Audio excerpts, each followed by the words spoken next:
अब शास्त्री जी, जो कथावाचक होते हैं, प्रवचन देने वाले साधु संत होते हैं, आमतौर पर धीर गंभीर स्वभाव के होते हैं, लेकिन आप बड़े नटखट हैं, चंचल हैं, मस्ती करते रहते हैं, और आपके जो भक्त हैं उनके साथ भी खूब मस्ती करते हैं। जिसकी मस्ती जिंदा है उसकी हस्ती जिंदा है, वरना जबरदस्ती जिंदा है। हमारे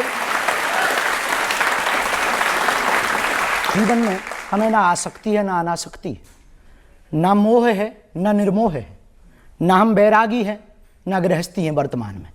तो भगवान की कृपा से जैसा जीवन है, सबकी अपनी अपनी प्रवृत्तियां होती। स्वभाव में साधु में गंभीरता भी होनी चाहिए, चंचलता भी होनी चाहिए, पर जिंदगी को आनंद की तरह जीना चाहिए। इसलिए हम मस्ती के साथ जीते हैं, परवाह नहीं करते कि लोगों को क्या टेंशन है, क्योंकि हम टेंशन लेने नहीं आए, कुछ लोगों को देने आए। तो ये जो आपका चंचल स्वभाव है, ये जो मस्ती है, ये अभी एक्वायर किया है, बचपन से ही ऐसे हैं? जन्मजात, और शायद पिछले जन्म का याद नहीं है, लगभग ऐसे ही रहे होंगे। हम ऐसे ही हैं। उसके पीछे कारण है कि हमने अपनी ज़िंदगी में, हमारे गुरु से एक बात हमने सीखी। हमारे गुरु ने कहा था कि सीरियस देखना है तो अस्पतालों में जाओ। सीरियस लोग तो अस्पतालों में मिल जाते हैं। ज़िंदगी एक संघर्ष की कहानी है। ज़िंदगी एक ऐसी जुबानी है जिसको जीना है और खुलकर जीना है।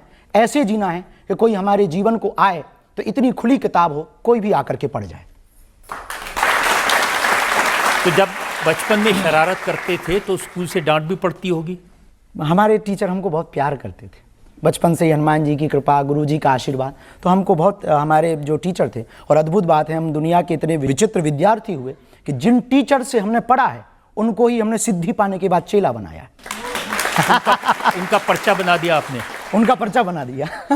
पर्चा बनाया सो तो ठीक है, उनके अंदर वो भाव जगा। उन्होंने कहा कि वो बात अलग है कि आप हमारे विद्यार्थी रहे, पर अब हमारी इच्छा है कि आप हमको मंत्र दीक्षा दो। तो पहले हम यस सर करते थे, अब गुरु पूर्णिमा पे वो हमको जी गुरु जी करते।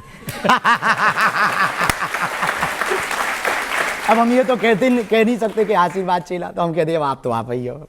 लेकिन मैं सुना कि बचपन में काफ़ी अभावों से गुजरना पड़ा, मुश्किल का सामना करना पड़ा। हमारे मस्ती का एक ये भी कारण है, क्योंकि हमारा जीवन बहुत अभाव में गुजरा, जीवन बहुत विचित्र संघर्ष में गुजरा। आज भी संघर्ष है, और संघर्ष